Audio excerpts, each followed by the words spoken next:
Is immigration out of control? Energy costs fall, but bills stay high. And are government WhatsApp messages fair game? This is Politics Live.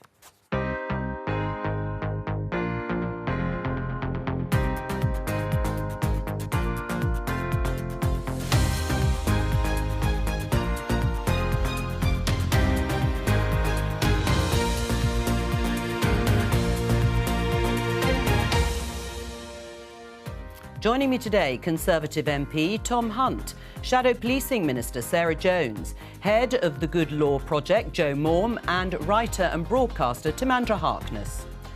Today, migration hits a record high. The Prime Minister responds. Numbers are too high. It's as simple as that, and I want to bring them down. We need a system that works, but it has to be properly controlled and managed, rather than the chaos that the government has created. What does record migration mean for you, the economy, Brexit, and for the government, which keeps promising to cut it? Should this man's WhatsApp messages and diaries be handed over to the COVID inquiry? And my worst fears are that we, the field, the technology, the industry, cause significant harm to the world. Has this man changed Rishi Sunak's mind on AI? And the energy price cap falls, but will you notice it? This will feel still expensive for many customers. Roughly £2,000 a year is still well above the price that people paid in 2021.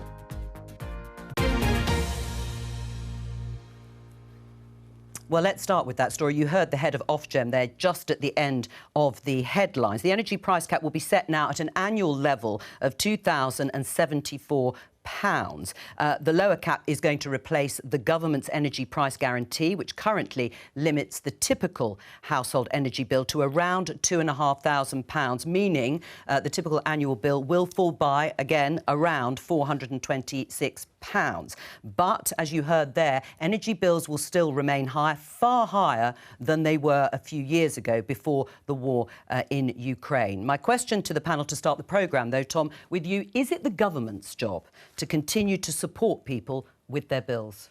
Well, I'm pleased the government stepped in and has paid around half of many people's energy bills. I think that was necessary, and I think it was the right thing to do. It's a very big intervention, and it's an intervention with consequences for public finances. And should they continue to do it? No, I think the government should continue to support people for as long as they need it. I think that the news today is positive, but clearly we've got a long way to go before we get energy prices down. And it's also important when we talk about energy prices, we're not just thinking about households, but also they're falling businesses as well. Because I often talk to businesses who are raising it perhaps more with me now than anybody else, and that's also a concern. So it's some good news, but a long way to go. Right, but you said, actually, there should be more help. So do you think the government should continue with helping people pay their bills in the way they have done? I think the government should continue to help people for as long as it needs to. And I think when you have dramatic increases in the cost of energy bills like we've seen, it was appropriate that the government intervened. But we are beginning to see prices stabilise, and hopefully, over time, they'll go back to where they were before this crisis. And the sooner that happens, the better for the households, the better for businesses, and also the better for the Exchequer. Would you be in favour of more government intervention directly? It sounds like Tom is in favour of that until bills get down. I mean, they've got a fair way to go down to the sort of levels of 2020. Yeah, I mean, it's good news today, of course it is, but those bills are still eye-wateringly high. I think about 80% higher than they were before the crisis hit. Would you favour government? What we want, unashamedly, is long-term policies to stop this sticking plaster approach that we've seen from government. So a direct intervention to help people would be to insulate homes. Now, we called for this mass insulation of our housing stock 18 months ago. The government could have done 3 million homes by now, and that would reduce bills by £1,000. But is this the point at which the government is this the point at which a government, a Labour government perhaps next year, says we've done as much as we can and we're going to stop intervening and actually paying part of people's energy bills, and prices are just going to be higher for a bit? Well, we'd said from the start that there should be a proper windfall tax on the energy companies, and we would have created more money from that. But things like insulating our homes, creating jobs through clean energy, which would bring our energy prices down, are unashamedly policies that And over they are the long term and the short term will actually bring those prices down, and that's got to be how we fix our energy prices. They are long term. But what I'm trying to get to is how much can people expect government to do on their behalf? There was the furlough scheme, and we've had, rightly or wrongly, rightly both the politicians say, an intervention in terms of the soaring energy prices. When do you think the right time is for the government to withdraw that help? Well, it's not yet, because we can see what's happening. People are really, really struggling to pay the bills. The Resolution Foundation earlier this month released figures showing that 37% of families with 3 or more children skipped a meal last month. Really, really, really worrying figures in a mature economy. What I'd like to see, I think what most of the sector actually would like to see, is a social tariff. So you supply to families energy at a low price, up to a particular consumption level, and if people want to heat their private swimming pools, as Rishi Sunak does, they can pay for that at open market prices. We also need, of course, continued investment in renewables, because that's the way in which you deliver long-term price falls. What do you think about the level of government intervention and when it stops? Well, I mean, I think it was a good thing that they did it, because otherwise a number of people would have frozen to death. This is the bottom line. Yeah. But people may still be really in hardship. They've still gone up astonishingly much, to the extent that I'm starting to think, is this part of a long-term plan? It's like we can't increase energy supply, so let's force people to reduce demand by just not being able to afford it. But I think it's a supply-side problem, and I think successive governments have just failed to take any responsibility for the fact that a growing economy and a growing country needs growing amounts of energy. I mean, look, there's that terrible quote from Nick Clegg 20 years ago saying, well, there's no point in building nuclear because it won't be online for 20 years. And here we are. And if we had nuclear, we would at least have plentiful electricity. We wouldn't necessarily have to burn gas to get electricity, and we could keep the gas for heating. But, insulation, great, fine. I mean, there are a lot of practical barriers to it, in fact. It's not as easy as you just send some people in to insulate. Well, no, clearly, but it doesn't help industries. I mean, why have we not got a healthy, profitable steel industry in this country? Because our energy is too expensive relative to other countries. All right, that's the bottom line. We're going to leave it there and move on to immigration, because those net migration figures have come out earlier this morning. They are at a record high. Net migration is the difference between the number of people who immigrate into the UK and the number of people who emigrate, who leave the UK. And that net figure for last year is 606,000. Let's welcome two guests. Angus West, Director of Garth West, a packaging company in Hull. Hello to you. And also to Faye Hall, Director of an event recruitment company in Hitchin in Hertfordshire. First of all, just your response, Angus, to the figures. 606,000 net migration for 2022. Well, Joe, it's a huge number, obviously. It's 1.2 million in and just over 500,000 out. It's very concerning. It shows that, we're not controlling our borders.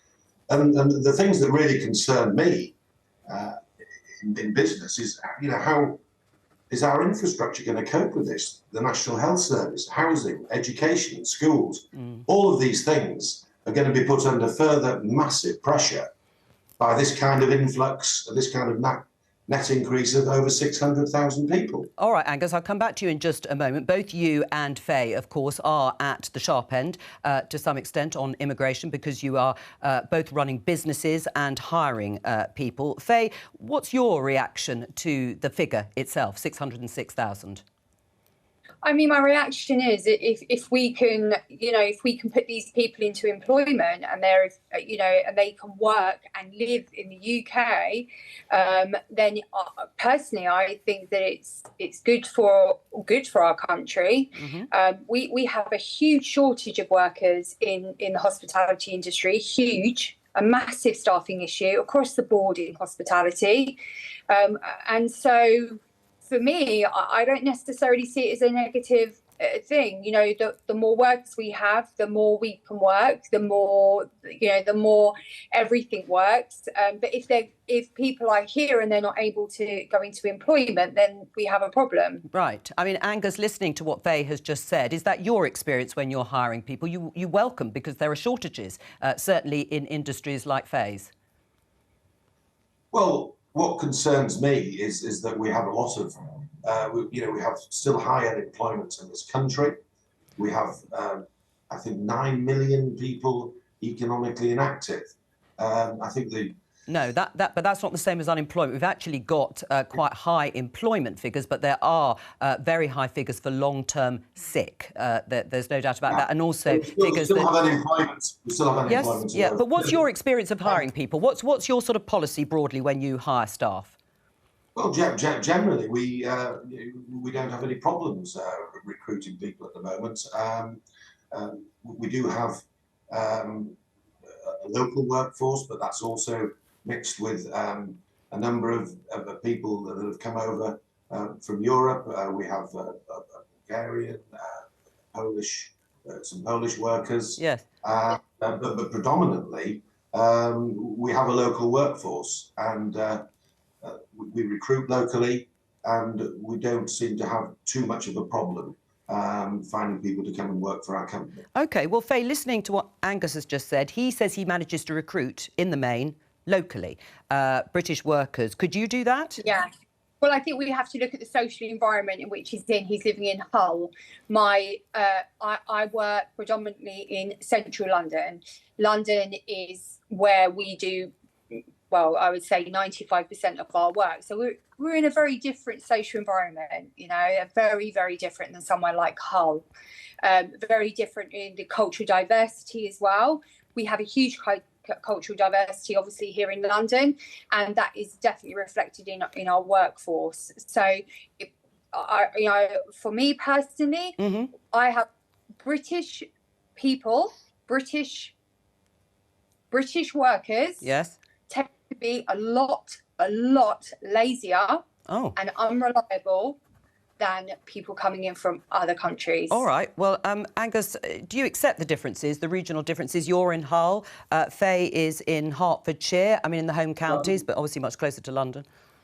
I think Faye's making some gross generalisations there, and to say British workers are lazy, I think is pretty disgraceful. We've got a long-standing workforce. Well, in our industry, which I work in, and I have 400 staff. I have 400 staff. All right. I have 400 staff, and I work in this industry, and I can tell you. Hang on. If you talk over each other, hang on, Angus. I think it's a nice slot at the moment. Don't mind. Angus and Faye, if you talk over each other, it is very difficult for people to hear. So, Angus, final word from you, and then we'll leave it. But that's Faye's experience, Angus. That's her experience of hiring staff. What do you say? Well, it's certainly not my experience. We have quite a mature workforce of people who've been working hard for us for a long time, and we do recruit locally. Now, there are a mixture of people that we recruit from, and we find that. Most of the people who come here are prepared to work. There are some young people who, find probably working in a factory quite hard work, and it's not for them. Well, that's fair enough. But one of the areas that perhaps I think is very important is education in schools. And we have a lot of people going to university, and we also have a lot of economically inactive people at the young and the old age. All right. What concerns me is that we're bringing more and more people into this country, putting massive strain on our infrastructure, when we've actually got, if we're prepared to put the work and the effort in, we've got a lot of people who could be trained and put to work in this country. All right, well, that is a good point. That is a good point. That's a good point to leave it. But both of you, Faye Hall and Angus West, thank you both very much for joining us to talk about this issue of immigration, because it's a big political issue. Those are personal experiences of two people hiring staff and running businesses. But it's been a huge political issue because of the promises made by successive Conservative governments and Prime Ministers. Let's have a look. Net migration to this country will be in the order of tens of thousands each year. No ifs, no buts. It's important that we have net migration that is in sustainable numbers. We believe sustainable numbers are the tens of thousands. We want a controlled system. That's the whole point. I want to bring the levels of legal migration down. Do you accept, Tom, this government's failed on immigration for 13 years? I think net migration is at far too high a level. And I also think it's important when we talk about net migration, we don't just view it in terms of GDP. We view it in terms of GDP per capita, we view it in terms of pressure on public services, we view it in terms of housing, and also social and cultural consequences as well. And I think it's important we think about what the majority of British people want. And to be honest with you, I think you'd struggle to find much more than 10% of the population who would actually support net migration being at its current levels. Right. So I'm pleased the Prime Minister's committed to bringing it down. But you admit it's been a failure for 13 years. It's far higher than it ought to be. It's far higher than it ought to be. Right. And what are you going to do about it, Tom? Well, I mean, this week we've seen significant changes to student visas. We saw that, I think last year it was about 130,000 student dependents, for example. I think that the movements this week on that will make a big difference. And also it's important we take into account the number of Hong Kong and Ukrainian refugees that are part of that number as well. Sure, but even bearing all of that in mind, it is still too high. Right, but you're one of the Conservative MPs who's been pushing hard for the government to go further on curtailing immigration in the way you have just outlined. What is it you want? What level do you want to see? What do you want the government to do? I want us to have a bigger programme of investing in our own workforce. I want to have more apprenticeships. I want to have more skills. I want to have more of a focus in terms of, and I think there is a point. There's too many people who are economically inactive in our own country, but we can't continue to shut the British public out of this debate on net migration because it's happening at levels which is far too high for most of British people. And I think we should you've written to Rishi Sunak. Have you had a response? I haven't written to Rishi Sunak. I thought the group of MPs had written to Rishi Sunak. So I haven't written to Rishi Sunak about it. I have spoken to the Prime Minister about this and the Home Secretary, and I've made my views clear. But the Prime Minister himself has said it's too high and he wants to see the numbers come down. But I think it's also important we realise that a decision was made under a previous Labour government to dramatically increase the number of people who came here. But the previous... that is a long time ago, and that was when we were part of the EU and there was free movement of people. And I'll come on to that in a moment with Sarah. Let's concentrate on now, on what you want to happen. You've spoken to Rishi Sunak, you've spoken to Suella Braverman.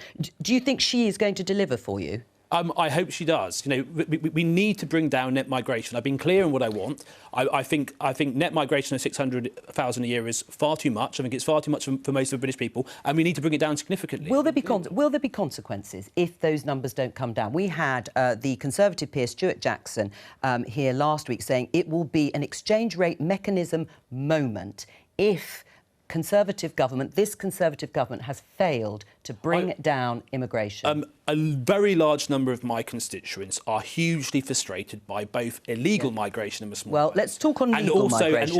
And also the levels of legal migration. And so will there be consequences for the Tories? If we don't get a grip of it, if we don't get a grip of it, I think there could be. Which is why we've got to use the time between now and the next general election to deliver on this, not just talk, but deliver.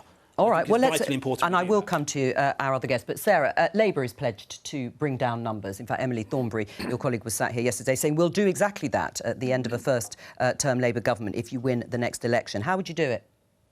Well, I think Tom's answer shows that... Don't worry about Tom's answer. Let's concentrate on what Labour are going to do. It is an important first point. Well, I think we've made it clear. Many promises made and none of them met. We've clearly lost control of the numbers and we clearly need to bring it down. Now, we have said several things. First, it is not fair that people can, that businesses can undercut wages by paying people less who come in on the shortage occupation list. So at the moment, if you're on the list of jobs that we need in this country at the moment, there's a shortage. Fishermen joining that list today. Are you against extending the shortage occupation list? I mean, they've added bricklayers, roofers, tilers. Would you say no to those being added? So the reason they've been added is because the Conservative government has failed to train our own people. So you have 7 million people on the NHS waiting list, many of whom won't be in a position to work. You have 2.5 million people on long-term sick who aren't in a position to work. We know there are problems structurally in the way that the job centres work, that they're not encouraging people back to work. They're not helping those over 50s. It's difficult to bring down the numbers, isn't it? So we have set out a whole raft of policies that will train up British people to do the jobs that we need. Now, of course, we welcome and we need migration. Right. Nobody is going to argue with that. You just have to go to the NHS. But here's the important point. The nurses have been on that shortage list for the last 15 years, and the government has not made that connection between the jobs that are on that list and actually doing something about it. All right, that's why Labour would briefly recruit more nurses and doctors within the UK, paid for by the non-dom status. They are quite long term. I'm not saying they are not credible policies. You have to do those long term. But let me just say, Faye was saying that she recruits a lot of her staff are foreign workers. She says British workers. She finds them lazier in that sense. She finds it easier to recruit foreign workers. You're going to make it more expensive for her to do so, aren't you? It must be right that everyone's paid a decent wage and paid a fair wage. And there are things that we need to do to make sure everybody is paid a fair wage in this country as it stands. But it cannot be right that people can undercut a fair salary by bringing people in from another country and paying them less. That cannot be right on any level, and we will get rid of that, and that will reduce some of these numbers. I don't want people to think that that's what Faye was doing. That is what that is. That is allowed. You're allowed in the law to pay people. And I don't know whether she was. Less. She may have been paying them the same, but you would be definitely making it more expensive. And everybody agrees with that, by the way, apart from the government. I mean, you know, hang on, Tom. Huge agreement. I've got to come to our other guest. I mean, Joe, listening to this, would you say broadly there's any difference between the Conservatives and Labour in terms of their plans to deliver on pledge to reduce overall migration? It's not easy, is it? I'm not a member of the Labour Party. I'm not a member of the Conservative Party. I don't find it terribly easy to determine what's different about their policies. I mean, I think the way in which the debate is framed is also really quite silly. Nobody actually cares about the total number of net immigrants. What people care about is whether they can find housing. Tom has said they do. Tom has said they do care. Well, what people care about is whether they can find housing. Yeah. They care about whether they can get an NHS appointment. They care about whether they can get a school place. The government's own construction industry training board says that there's a massive shortfall, hundreds of thousands of people who do not exist, who we would need to build the houses to address the housing shortfall. When it comes to the NHS, the GMC, the BMA, the Medical Schools Council, the Royal Society of Medicine, all say we're not training enough doctors. When it comes to schools, we have a declining birth rate. So lots of schools in the part of the country where I live are closing because there are not enough kids. And that in turn throws up lots and lots of problems for the future because we're not going to have the economic activity necessary to sustain people in old age. All right, let's talk about... So in fact... immigration isn't the problem, it's the solution to the problem. Do you agree with that? That actually it's the infrastructure. We heard it also from Angus West. It's the schools, it's the transport, it's the hospitals. With the right infrastructure, then people wouldn't mind about the overall levels of migration. I think that's definitely half of the picture. And you just look at, for example, the NHS, we have far fewer GPs per head, fewer hospital beds per head than most of Western Europe. So, I mean... it's undeniable that there is competition for public services in areas with increasing populations.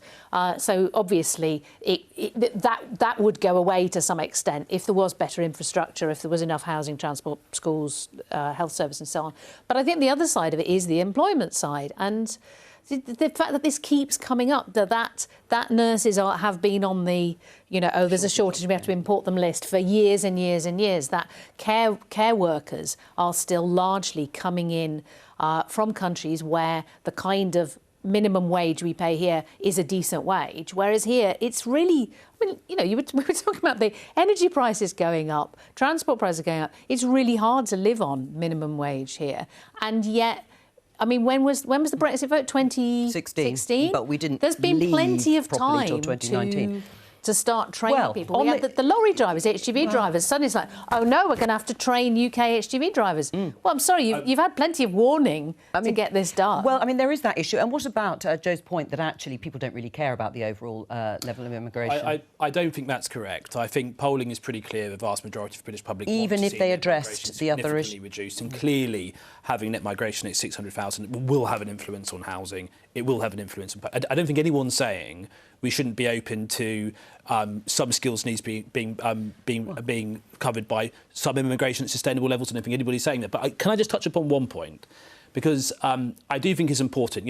I think net migration is too high. I think the government needs to do more. I've been clear about that. But I also think it's clear that we need to look at the Labour Party's credibility on this. Because you're hearing things from the Labour Party today after we've had the leader not long ago standing on a platform of bringing back free movement. Mm-hmm. He's voted against all attempts to control illegal migration, opposed to a Rwanda scheme. Desperate. And also, I know you can say, well, it's not desperate, it's true. And I think it's also important that you look, I know you can say, oh, it's 13 years ago, but the last time we had a Labour Prime Minister, he dismissed...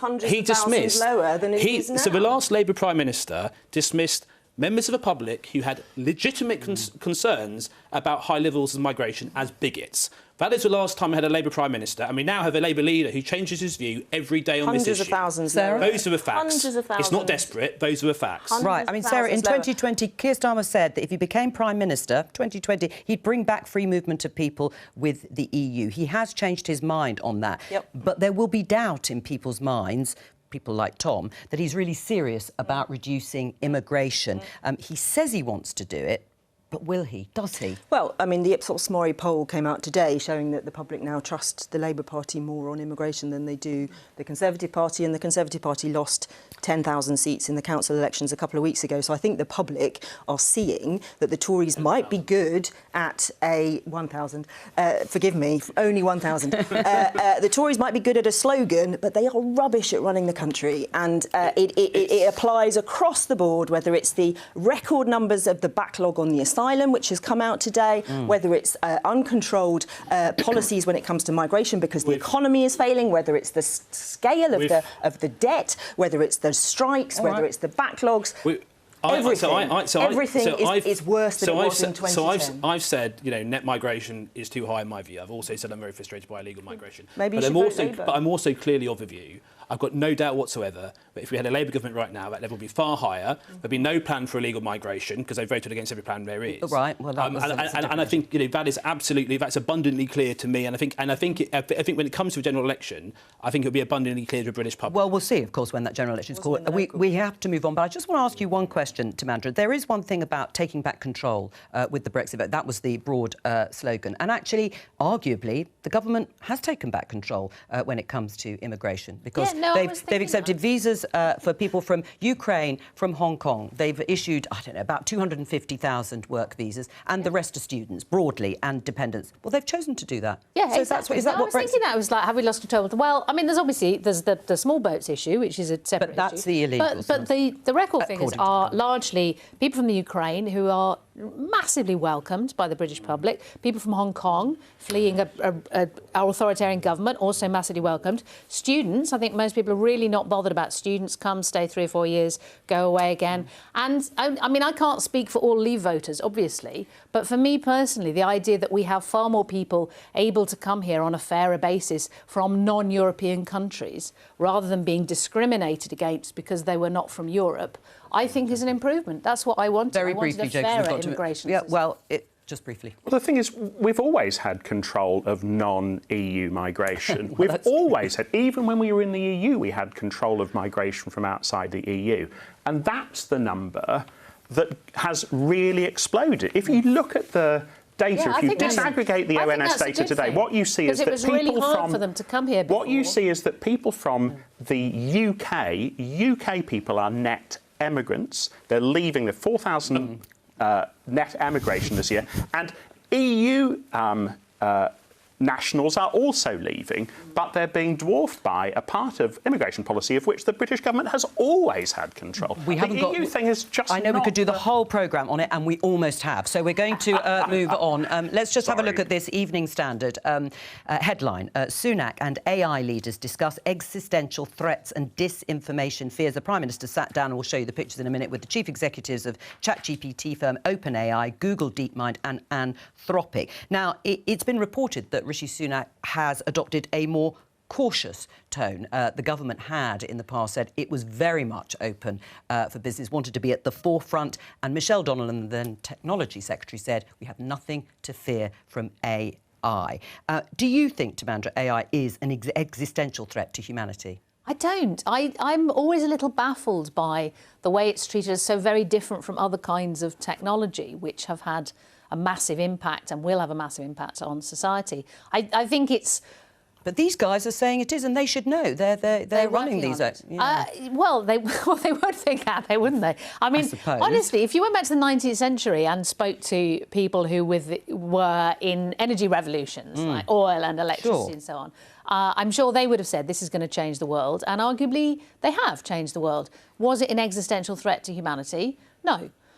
Was it a massive change that was not a good change for everybody? Well, yeah, obviously these technological revolutions do change society. But I am a bit baffled by the way AI is treated as a thing that's so separate from data-driven technologies generally. All right, so you're baffled. I mean, I suppose people would argue that it's happening at a much, much quicker pace, and even these people who should know don't know how it could develop. Are you fearful of it? Do you think there should be more regulation? I think we need to be very, very cautious. I listen to people who know much more about the subject than I do, like Timandra. But for every Timandra, there are also people who are extremely expert and extremely concerned about what AI means. And this is not like, test driving a new car, right? You can't give it a go, and if you don't like it, drop it back at the lot. This AI genie, if it gets out of the bottle, there's no way of stuffing it back in. We don't really know what it means, and so that really ought to cause us to be very, very cautious. Not to stop it, of course we can't stop it, but to move slowly and cautiously. Is that the right position for the government? Slowly and cautiously, not steaming ahead in the way the Technology Secretary had said in the past, or not? Well, I just watched a film called Megan, actually, which was about a child's doll who ended up going on a massive killing spree. So I'm not going to Lovely. I'm not going to allow that to influence. It's daytime. Remember. But I think it is, it is of significant value to a British. The economic potential is clear. I think it's worth about £3.6 billion already to the British economy. But yeah, of course, we want to tread cautiously, like we would do with anything of that magnitude. But also, I think we've got to be clear-eyed to some potential significant economic benefits as well. I think we've, so far, got a balance about right. You do think that? I mean, she said it's not something we should fear. People should trust that computers which think and learn won't be used to undermine their safety, their privacy, their rights or their health. Do you agree with Michelle Donnellan on that? I think she's got the balance about right in those comments, and I think that I think there's a white paper published at the back end of March. I can't confess myself to be an expert on this, but I can see that it's of significant. It's a significant issue, and I can see the potential if we don't get it right, potential risk, but I also see some potential gains as well. Well, OK, I mean, you are talking about the balance. Let's just show you this headline, BBC News, about jobs, because BT to cut 55,000 jobs with up to a fifth replaced by AI. I mean, people will be worried about that kind of thing, won't they? Of course, you see that headline, you would be concerned. I mean, I think some of the people that the Prime Minister met with yesterday are concerned about the real high risk of AI being used by hostile state actors to introduce cyber attacks and biohazards, and there is a whole world of potential horror there. And I think the issue is, how do we grasp the potential but regulate it properly? So the Prime Minister has said thus far in the White Paper and others that we don't need regulation. Absolutely, we do. Darren Jones, the chair of the Select Committee, wrote to the Prime Minister yesterday and said, why don't you invite all of the G7 to England and let's have to Britain, and let's have a conversation and a plan for what we are going to do about those very high risks. And would you be in favour of an international regulator, and the UK being at the forefront of that? We certainly need to be looking at regulation, because this is something that is developing ahead of our legal and regulatory structures. And with all industry, with all technology, with all processes, we need a proper regulation to make sure those risks are mitigated. And I don't think we're anywhere near that at the moment. All right, let's move on. This headline in The Times: Whitehall clash over Boris Johnson's COVID diary. It refers to the story that the judge in charge of the COVID inquiry has threatened the Cabinet Office with legal action unless it hands over unredacted notes and WhatsApp messages and diaries belonging to the former Prime Minister Boris Johnson for it to peruse and interrogate. Joe, should the Cabinet Office hand over all the diaries and WhatsApp messages from the former Prime Minister? The really interesting undercurrent to this story is that you have a retired Court of Appeal judge, Heather Hallett, saying that she doesn't really trust the Cabinet Office to hand over messages. And the reason why that's really, really interesting to me is because the whole of the British Constitution is built on what seem to me rather unsteady sands, seem to have the Hallett to be unsteady sands as well, that everyone can be trusted to do the right thing because this is England, a country where bad things never happen. And for me, at a sort of deep cultural level, that's what she's calling into question. So the way in which judicial review works, for example, is that government is asked to hand over everything that's relevant, and if you think that it hasn't, you've got very little opportunity to second-guess what government's handed over, and Heather Hallett is calling that into question. I think she's right. We do need to modernise our constitution. OK, well, Tom, do you think it's right that WhatsApp messages, which is how some government was done, I suppose, during the COVID inquiry, should be handed over? I'm usually not, backwards and coming forwards with my opinions on things. I have to say, I haven't given this a huge amount of thought. Over the last 24 hours, I've been very focused on some other issues. And I have to say, this just constant soap opera about Boris Johnson and the various different privileges committee and everything else, I really think is becoming ever so slightly tiresome.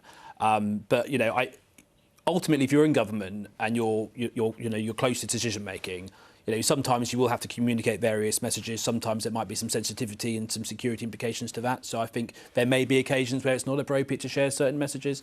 Maybe there's other occasions where it can. It is important the COVID inquiry does its job properly and looks into everything. So, but I have to say, I'm sort of slightly sitting on the fence on this one. But I really, with some of the issues going on at the moment about the cost of living, the immigration debate, the energy prices, I have to say I've probably been spending more time thinking about those issues than ongoing issues with Boris Johnson to do with various different inquiries and a privilege committee. But this is an important point there about messages and if there's certain messages where it wouldn't be appropriate to share and other occasions where it might be able to share. So it's not really that important, as Tom said. It's incredibly important. What we saw during the pandemic is that tens and tens of billions of pounds were spent often on the back of WhatsApp exchanges between ministers and their special advisors. We know how catastrophically wrong COVID procurement went. We know that as much money as was spent, about 12.5 billion quid on PPE was wasted, and much of it went to VIP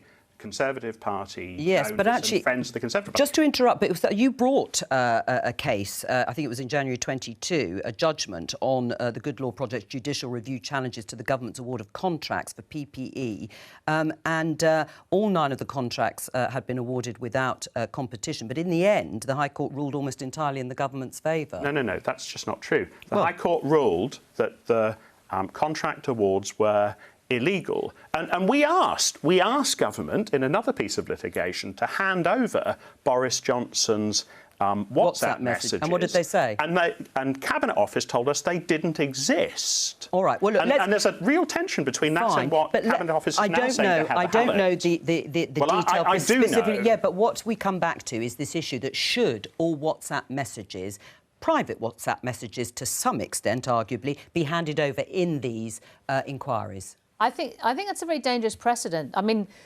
obviously, I don't think government should be done by WhatsApp messages. I think that's a very, very bad precedent. And some of the ones that have emerged have revealed that it's not necessarily the kind of government that any of us would want. But I do think it's a very dangerous precedent to say that conversations that you thought were private and that are end-to-end encrypted are in fact fair game. I mean, it's by no means the first time it's happened. It happens a lot, and also we're periodically reminded that a group chat is only as private as everybody in the group. Which is a good reminder for everybody. But I do think, we've got the online safety bill going through Parliament, which is all about, what can be regulated and what's fair game and what may be said online. And I think if you're starting to say, you had this conversation, you thought it was private, that's why you put it on WhatsApp, but now, we're going to come in and get it and pull it apart as if it was a public conversation. I think it's a dangerous precedent. Is it going to have a chilling effect? But WhatsApp, government has been done by WhatsApp because it had to be to some extent during the notion times like that COVID. Heather Hallett is unable to distinguish between WhatsApps that are about government business and WhatsApps that are purely private matters just bears no examination. Does it help get to the truth, though? Does it help get to the truth? If you are looking at messages and communications that are done, they're not considered particularly in WhatsApp, do you think it helps get to the truth? It absolutely does. And we know this because special advisors are increasingly using these channels because they are not subject to scrutiny. That is actually where the business is being done. I think that, you know, I'm not saying that, like, under no circumstances should WhatsApp messages ever be shared with some, but I think that there certainly may well be occasions where it would be inappropriate depending on the specific messages in question. So, but I do think, I mean, clearly, that, you know, there are mistakes made, you know, during the pandemic. But I do think when we look back on it with the benefit of hindsight, we rake over everything. I do think it's important. Well, Sarah, if there's a Labour government comes in next year, will you, as a minister, let's say, in that government, be happy for all WhatsApp communications to be handed over at any given time? Well, I think, firstly, I agree with Tom's first point that the former Prime Minister has become very tiresome. We keep having these stories. And the answer to my question? The key point as well for the inquiry, because nobody's made this point yet, and it's really important, this is the inquiry into what happened when, you know, thousands of people lost their lives. If the inquiry are asking for that information, we should give them that information. And if the government doesn't want to, why not? What have they got to hide? And I think the point about, you know, should we do government by WhatsApp is a very accurate one. Now, there are lots of things to be done in this space, not least one of the things that we would want to see in government is to introduce an ethics commission, so you have an independent body that can set up an inquiry and not have to wait for the Prime Minister, for example, as we currently have, to give permission and to decide he wants an inquiry before one happens. There are structures we can put in place to bring better government back. And would you be prepared to hand over all your WhatsApp messages? Well, at any time? I am always quite careful of what I put in my WhatsApp. People are now deleting them, aren't they? They have these things where they disappear after, WhatsApp. you know. So these things are tricky. But the point is, if the inquiries ask for them, I think you should hand them over. And if not, why not? Is the question. I think unless there's a really good reason relating to a specific series of WhatsApp chats where it's not appropriate, I think. But yes, I mean, I think if you're conducting work on WhatsApp, if you're conducting work via email, I mean, ultimately, it's in that sense, it's the same. Right. So unless there's I can see there being certain circumstances where there might be a good reason why a particular message it would be inappropriate for security. I don't know what that reason off the top of my head might be, but it's possible there might be. So do you think all phone calls should be recorded and kept in case anyone wants to listen back to what phone conversations? Once upon a time, that's exactly what happened. Once upon a time, ministers would not conduct government business without a civil servant being present. Yes. Do you think every single conversation in a corridor in the Palace of Westminster should be recorded and put on the record? Every single conversation involving government business should have a civil servant there so that we can all have confidence in politics. So if you want to go in and talk to your MP and say, look, I just want to raise this thing I'm very worried about, I think you might be able to speak up about, can we have a little chat just to see if there's anything we can do? That's private and confidential. That would be separate. OK, so that's private and confidential. So are politicians not allowed to have any private conversations, is what I'm asking. Of course they are. But how would they have them? The fact that a civil servant is recording a conversation on a subject of government business does not have as its consequence that conversation is published. It just has as its consequence. Well, it does. Just let me finish, Tom. Just let me finish.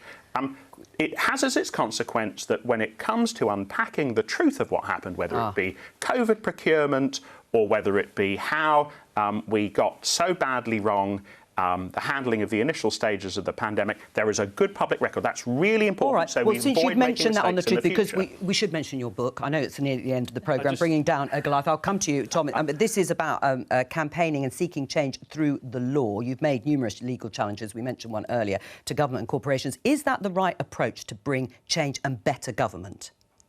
I think if you look at trust in politics at the moment, it's really, really low. It's in the teens. But would that go for better government? Would that make better government?